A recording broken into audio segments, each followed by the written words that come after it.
I'm very honoured, actually, to be asked to give 2 talks, and I hope not to bore you. Today's is a sort of a family travelogue, because Diana and I and our children have moved around a lot around the world before ending up in Australia. We've had what we think is a pretty interesting lives, and I hope that some of it will be of some interest to you. It's not gripping travelogue, but I hope it'll be fun. And I'll be happy to take questions anywhere along the line.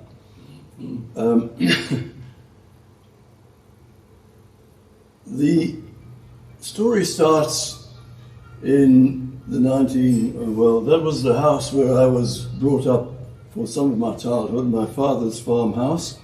It was a bit run down, and the farm was never a raging success, but that sort of thing happened in those days. This photograph was taken in the 50s. But to get our story started,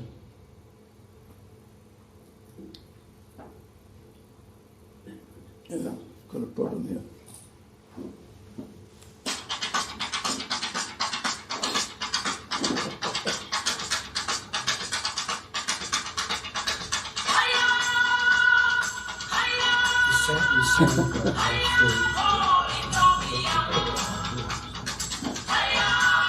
It's not responding.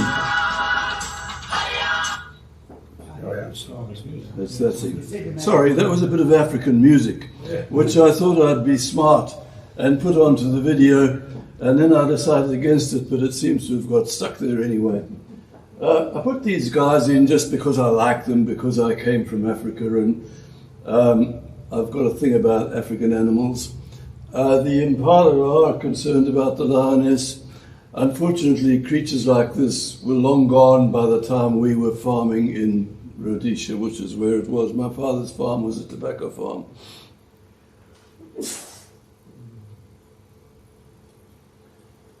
Diana and I met when we were students at Natal University in the 60s, and we got married in 1963. And we went to work. I went to work at a place called Matopo's Research Station in the southeast part of what was then Rhodesia. And I thought that was a good picture. You know, we've got this distant vision. Here we come. We had no idea where we were going, but we started off with all the hopes and aspirations of young marrieds, and I was at that research institute for 3 years. The politics of Rhodesia at that time were a little bit shaky. Coming down Africa, the African independence movements were gaining momentum and gaining strength. They started with Kwame Nkrumah in Ghana, and then went across to Kenyatta in Kenya, and Nyerere in Tanganyika, and Kaunda in Zambia.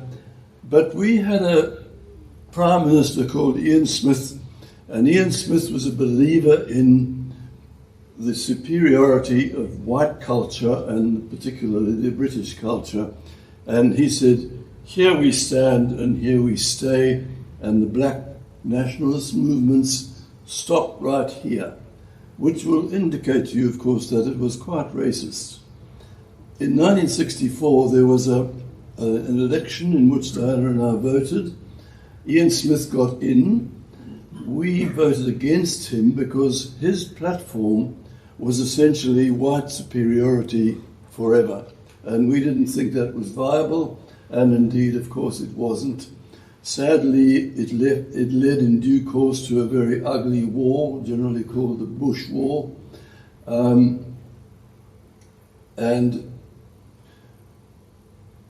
black people took over, the black community majority took over the government of Rhodesia in 1977, I think, and Rhodesia became what it now is, Zimbabwe. I did my national service, and somewhere along the line I was in the Guard of Honour for the opening of the first federal parliament, which was a federation of Rhodesia and Nyasaland. It was Southern Rhodesia, Northern Rhodesia and Malawi. It didn't last very long.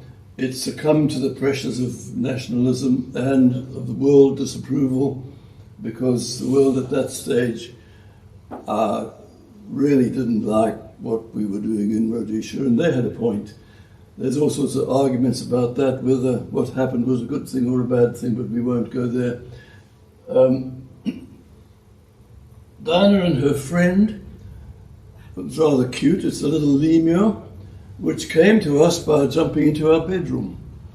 And so we closed the window and kept it. And it was a delightful pet, which we had for a year or so.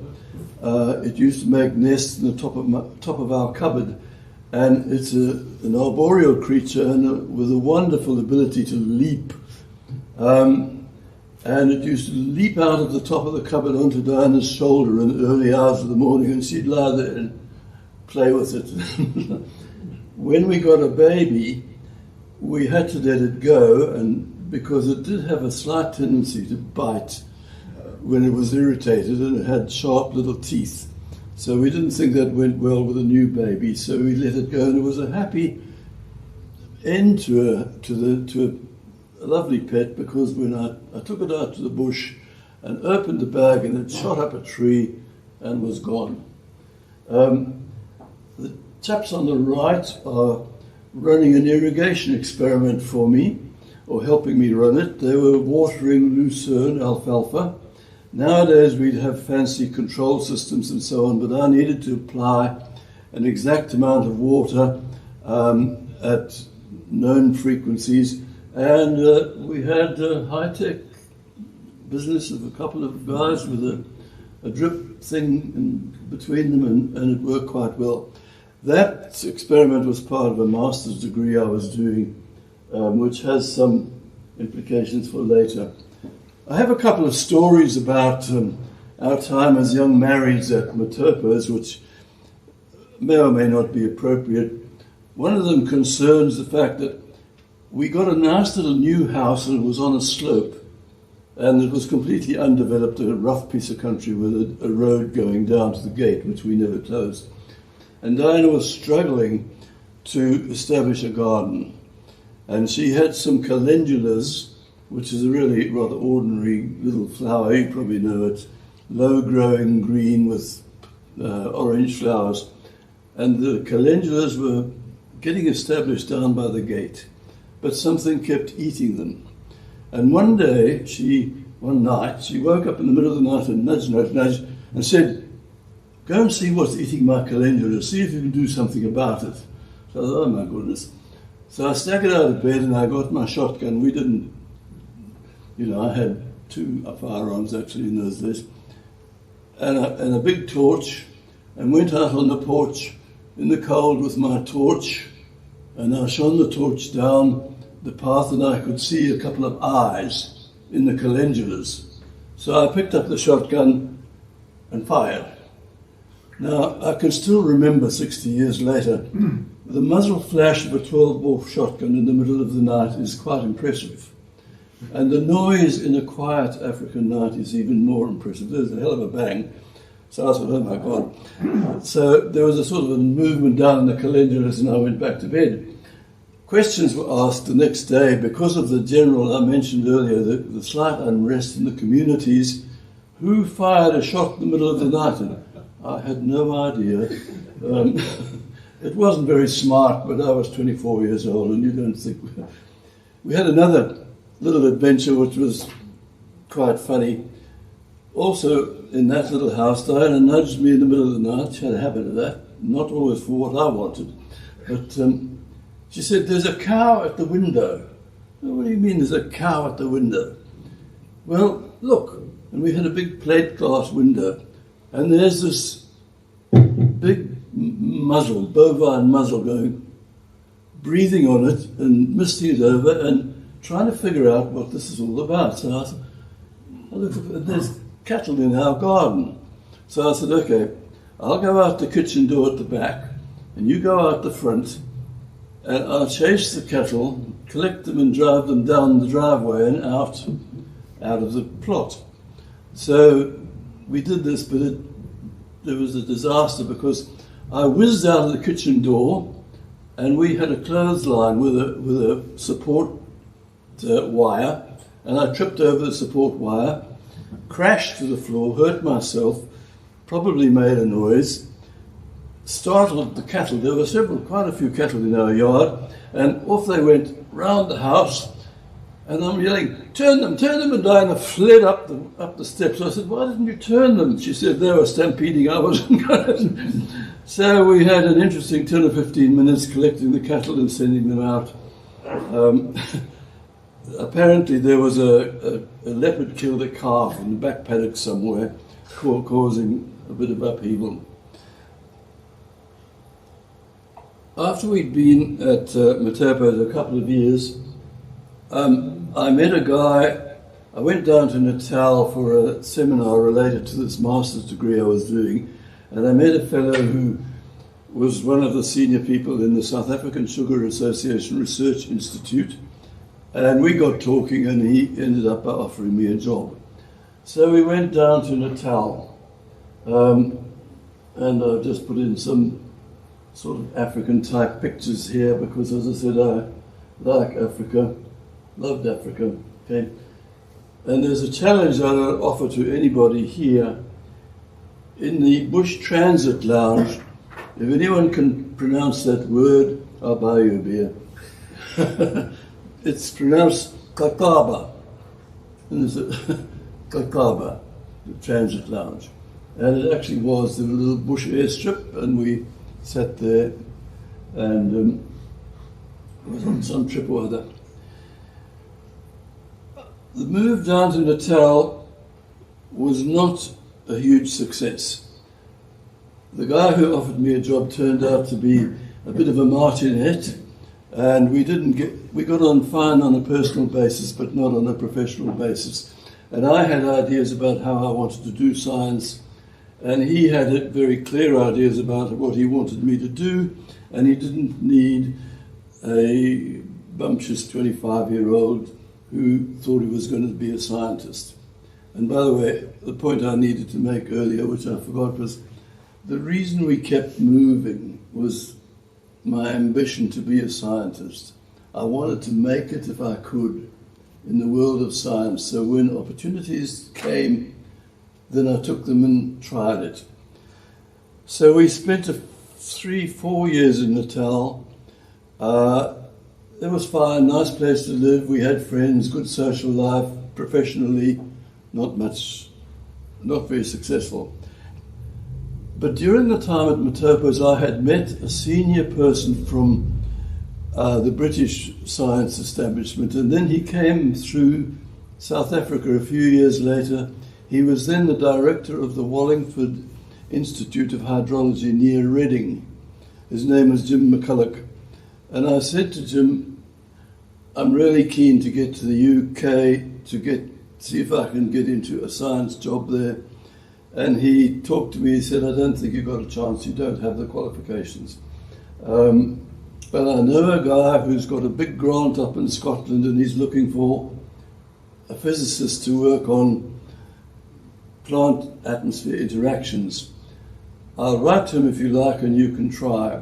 Well, the upshot of that was that I was offered a 1-year fellowship at Aberdeen. The person who held the job, the big grant up there, could not fill the position, so he gave me a try for 1 year. And we loaded our then 4 little kids onto a boat, and we went to Aberdeen. I didn't even know where it was, actually. Everyone thought we were crazy, particularly Diana's parents, because it wasn't a particularly well-paid thing. And Scotland was a major culture shock. If you go from tropical Africa, where we'd lived all our lives, to the northeast of Scotland, you'd better be prepared to face some changes. And we faced all sorts of changes we hadn't anticipated, like huge changes in day length, and of course massive differences in temperature and so on. We rented places to live, one of which was that old house down on the right. It was an old Scottish farmhouse dating from the 17th or the 18th century. It was the coldest place you'd ever come across. We spent a winter in there, and the temperature in the stairwell area when you went into the house never got above 5. The heating was totally inadequate. 2 little fires, one in the lounge and one in the bedrooms. So it was it was very hard work. It was also hard for Diana because the fellowship that I was on had a stipend aimed at the support of one person, and by that time we had 4 little girls, so it had to support 6 of us. So housekeeping, I know, was a challenge. She used to go down to the local shop and made friends with the shopkeeper, and he would give her cracked eggs at half price and offcuts from the meat at the butcher and stuff like that. And I remember saying to her once, if you give me soup meat one more time and call it steak, I'm going to leave you.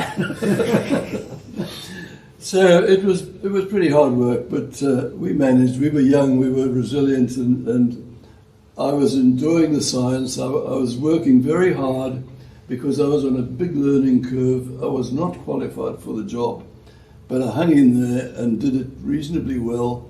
So it was successful enough to have the position renewed for 2 years, so I got 3 years at the University of Aberdeen. It says I worked on the responses of Sitka spruce to environmental variables. Sitka spruce is an import exotic to the UK, a very important timber tree, and we were concerned with the way it functioned in relation to climate. And just a word here about science. I mentioned that my boss at the Sugar Association didn't like the way I wanted to work. He wanted me to do sort of plug-in science. You did experiments, you produced results, you passed them on to the sugar growers, and that was it. In Aberdeen, we did science designed to find out how things worked, and we never asked where that was going, which was actually a great way to work, and a lot of science goes that way, and it's actually a very profitable way to work, as you'll find out.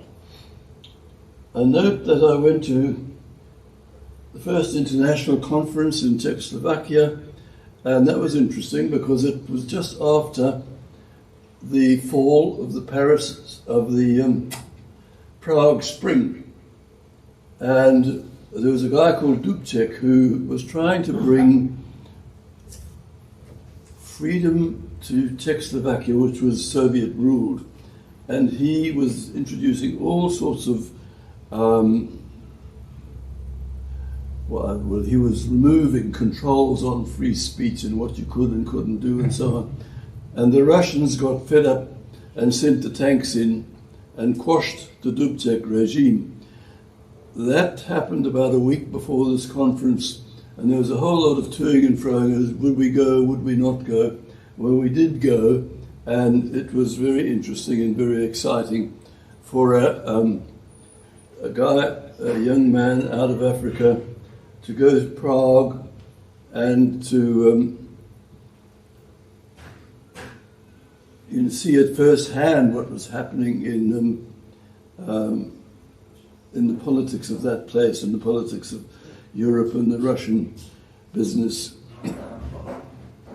The second big conference I went to was at Uppsala in Sweden, and that, just bear that in mind, because I met a guy there who also affected my future. And one of the ways we've moved so many times is that if I met people and they were interested and they offered opportunities, I took the opportunities. From Aberdeen, we went to England. I got a job, which I actually applied for in this case, at a research institute attached to the University of Bristol, doing research on apples and the effects of environmental variables and weather on apple trees. Here are some pictures of our life, our little bog standard suburban semi-detached house. Dinah's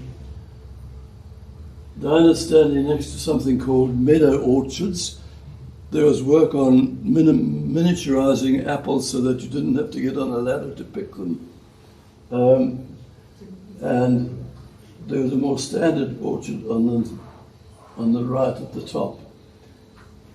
The picture at the bottom is me addressing a group of growers about what I've called the NATO-funded experiment. We were at that place, Long Ashton, for 10 years. I discovered somewhere along the line that NATO handed out occasionally research grants. I didn't know that or what they were for, but I wrote to NATO and made contact, and I got a research grant to do collaborative work with a group of Montpellier in the south of France. And what we did was I grew 200 apple trees in dustbins, clonal material, all the same, and they grew for a year at Long Ashton, and then we split the batch and we put half of them on a truck and took them down to Montpellier in the south of France, which has a totally different climate. But in collaboration with the French scientists, we made all the same kind of measurements on the way these young apple trees grew and produced.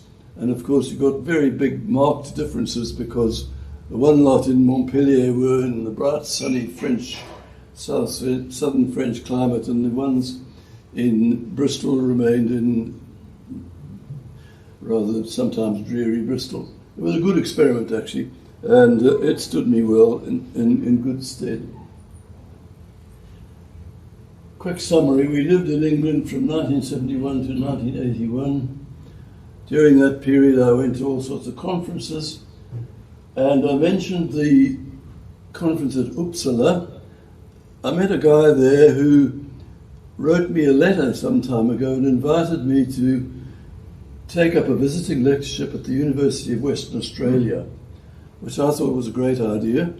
My director didn't think it was quite such a great idea.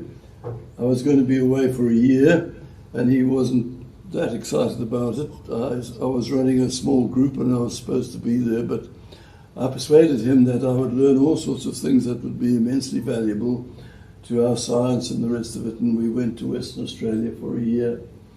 The NATO grant I've mentioned, and later on, in about 1980, I was the holder of the Lawrence William Paulet Scholarship at the University of Sydney for 3 months, which I enjoyed. Diana stayed in England because she was teaching. During that period, I was invited by CSIRO to interview for the position of Chief of the Division of Forest Research. I'd actually applied for it, so that's no big deal. And I went up to Canberra and I was interviewed for this position. And I came back, and there's a funny story attached to that, because a couple of days later I got a phone call, or somebody said, there's a phone, you're wanted on the phone, and it was the secretary of the interviewing panel, and his name was Keith Avent, and he said, apropos of this interview that you did the other day, the committee would like to see you again. So I said, oh yes, why is that? He said, well, we're down to a very short list in making a decision about this job. So I said, how short, Keith? He said, well, one. The point about that was that I had popped out of the woodwork. Apparently I was a filler on the short list. I was not a forester. I was working on fruit trees in England. I had worked in forestry in Scotland, but apparently I interviewed well, and they wanted somebody different, and they offered me the appointment as Chief of the Division of Forest Research of CSIRO, which I might tell you caused a big flutter in the dovecot of Australian forestry.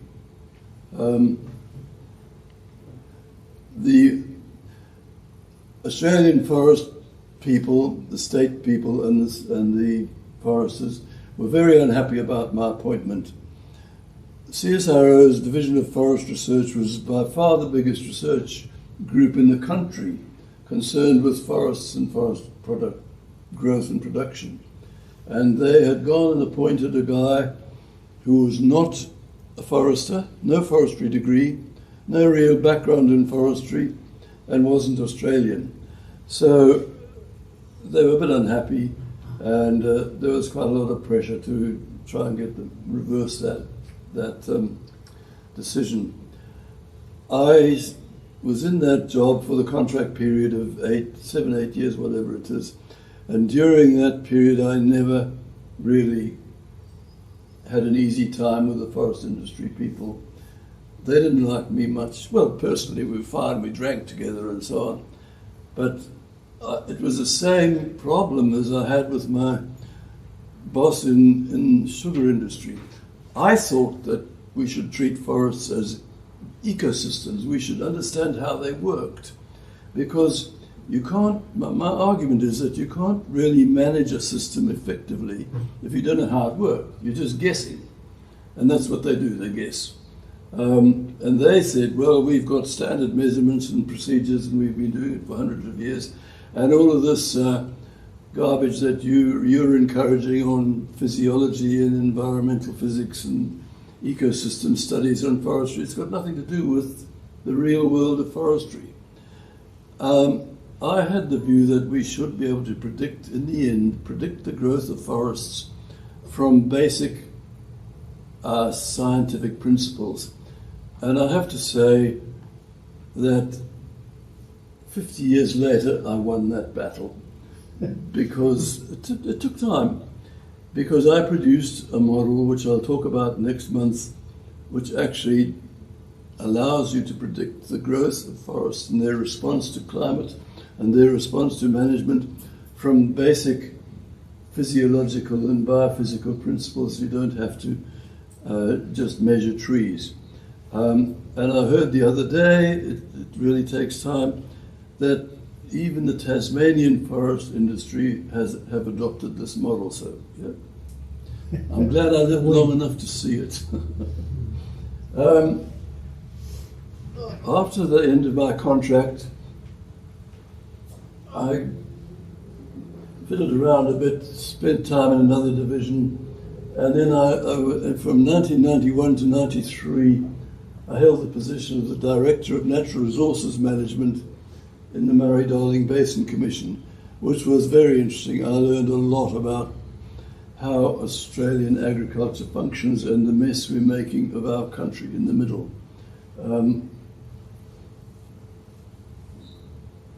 Somewhere in that period, I'm not quite sure where, I went to Oak Ridge, Tennessee for 3 months as a visiting scientist and to work with a friend, which was really quite fun. Tennessee is an interesting place. They think they're the heart of America. They're not the deep south, but they're very different from the northern states, and you needed to be a bit sort of careful in Tennessee. I can remember, there'd be the big old blokes in their pickup trucks with a rifle rack on the back, and if they talked to you, you call them sir. But, Oak Ridge was an important laboratory in the Manhattan Project during the Second World War. And that's an aerial view. It's a big place. And on the right is a picture of Diana and I. Diana came over and joined me, I can't remember, with the guy I worked with, who's right on the corner. You can see a red head just tucked away against the edge there. His name was Bob Luxmore, and that was their house, and they called it Solomon Hollow. I made a little note there, country music and a hog raffle, because Bob took me out. Tennessee is the home of country music, or they would say so. I mean, Nashville's in Tennessee. Bob took me out once to a concert one evening, and the concert was in a sort of a tin shed. about this size maybe, and tin chairs just on this kind of chair, and a group up on the low stage strumming away with their fiddles or whatever they did, and when they'd had their turn, another group had a turn, and it was a fun evening. And at the end of the evening, they raffled a hog. But fortunately, we didn't win the raffle, otherwise. So, yeah, I enjoyed Tennessee. But in 1993 or thereabouts, when I was still with the Murray-Darling Basin, somebody in the United States suggested to me that I might like to write and talk to NASA about the possibility of holding a visiting scientist position with NASA, because they have such positions to bring in new ideas. That's what they're supposed to do. And I was offered in a position with NASA based in Washington, and people say, well, why would a forest physiologist work for NASA? And the reason is that NASA does all sorts of science we don't know about, including a lot of remote sensing. And when you do remote sensing, you've got to have people on the ground to interpret the imagery that you are analysing. And I went to take part in some of the work on the analysis of forest responses to climate, which were being monitored from space, from aircraft, from measurements in the forest, and so on. I did not enjoy Washington. Despite the fabled hospitality of Americans, I found them generally, I won't say rude, but certainly uncaring. Nobody really made much attempt to make me feel at home. I was never very well briefed on the job, so I felt that I was never doing it particularly well. And you just sort of, there's your office, get on with it. When the weekends came around, it never occurred to anybody that there was this rather lonely Australian, Diana was still at home doing teaching jobs, sitting in his apartment across the Potomac from Washington National Airport, with nothing to do and nobody to visit with. So for a year and a half, I either just filled the weekend by going to the Smithsonian Museum, which is very wonderful, 14 museums, and it's amazing. Or sometimes I'd fly to Tennessee to visit Bob, or to Montana to visit a friend there, or to Oregon or whatever.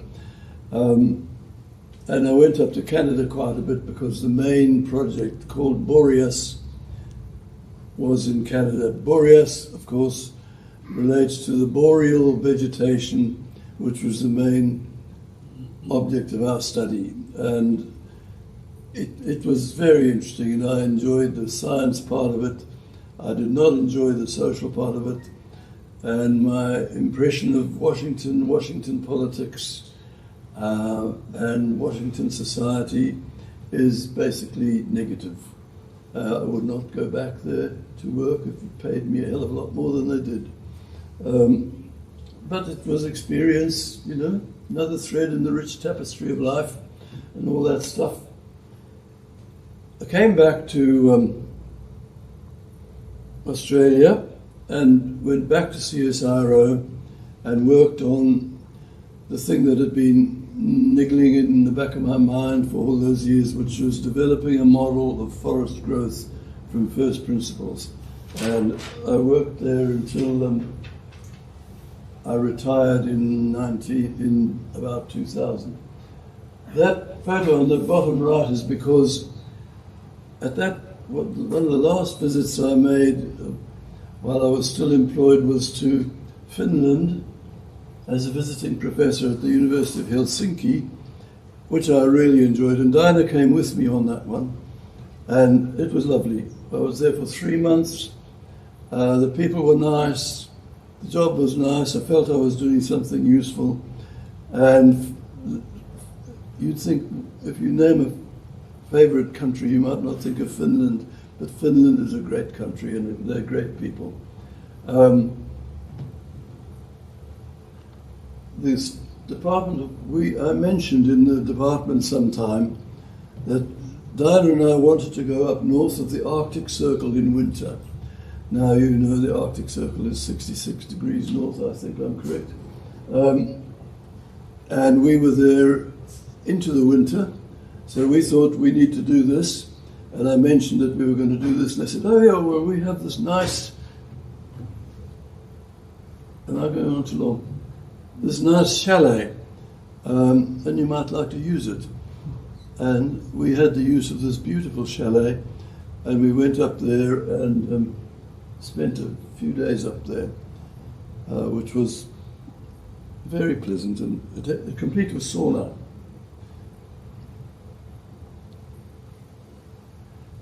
Then I retired and we went to the Blue Mountains, where we took over the management of that house in the middle, which was purchased by one of our daughters and her husband.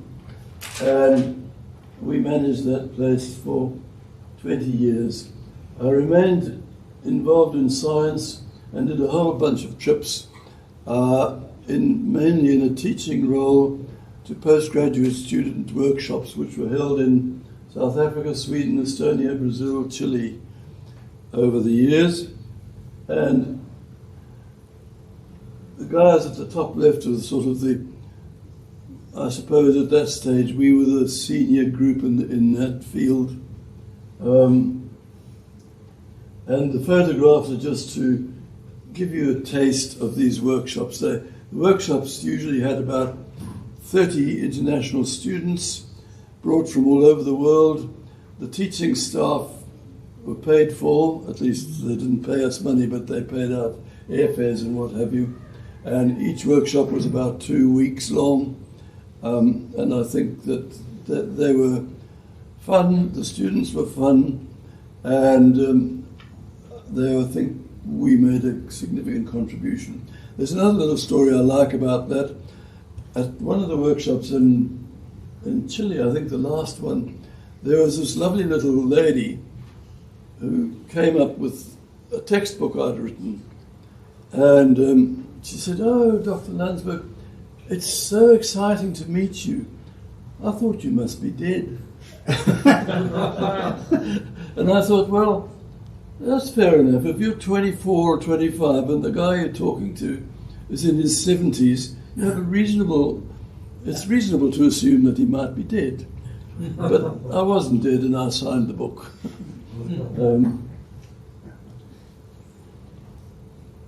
And here are some more pictures, field trips, teaching, etc. Some cheerful French girls. The one in the middle, I think, is an Estonian girl. She was making like linen. And the left shows some instruments measuring flows of carbon dioxide and water vapor. And a couple of friends of mine, one down a root pit, and the others making wise scientific comments, no doubt. And that's about it. Very quick summary. The guys at the top are Chacma baboons, and they are very, oh, for heaven's sake, they are very mischievous. Sorry, someone's... turn that off, please, Bruce. I think it's... Sorry, I forgot to turn that off. And they sit there grooming each other.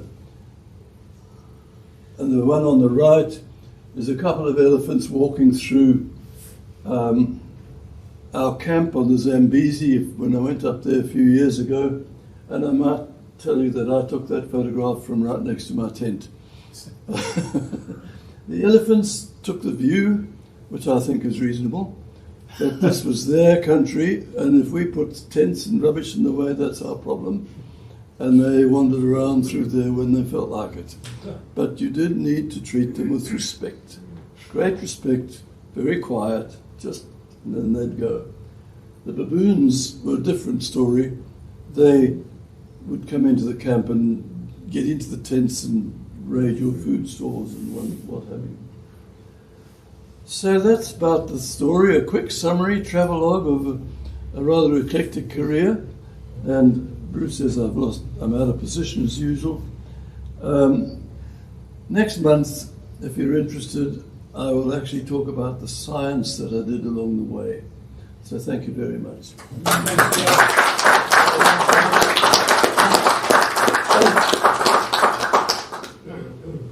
If anybody's interested, I'll do a bit of selling. One of the books I wrote is a little book called Forests in Our Changing World, and it's actually not bad if you care to buy it. Mr. Chairman, may I ask a question, please? Yes, Rod. I'm sorry, this is probably not quite in your field, but I'll bet you've got an opinion, and I would be very interested to hear it. This planet was formed some thousands of million years ago. 13.4 and it's billion. been undergoing cycles of warming and cooling ever since. Yep. Causes unknown, all sorts of theories, but nobody's sure. As far as I can see, we seem to be undergoing a period of warming at the moment. Yes. What percentage of that is natural and normal, and what percentage of it is due to human activities? The big problem with the current warming cycle is the rate of warming. If you look at the geological record, there are, as you say, various cycles of warming and cooling. With the release of increasing amounts of CO2 into the atmosphere, the Earth sort of stabilized, and for 10,000 years or something, since the last ice age, it's been a pretty good place to live. But since the Industrial Revolution, when the atmospheric CO2 was about 280 parts per million, we have been shoving carbon dioxide and other what we call greenhouse gases into the atmosphere at an enormous rate. Just as an example, if you look at that appalling fire in Canada at the moment, and just imagine how much CO2 and rubbish is going into the atmosphere. And when we had the big fires here, and our constant production of cement and industry and so on.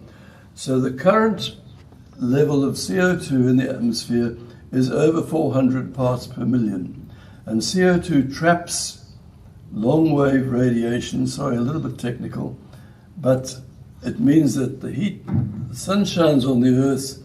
To maintain equilibrium, you have to have a heat loss equivalent to the rate of heat input. Well, it's not anymore. So over the last 100 years, and certainly over the last 50, the rate of warming is far faster than anything we have observed, that you can observe from the geological record or ice cores or anything. So it's human caused. What the percentage is, I don't know, but basically the temperatures are going up and it's our fault. Thank you.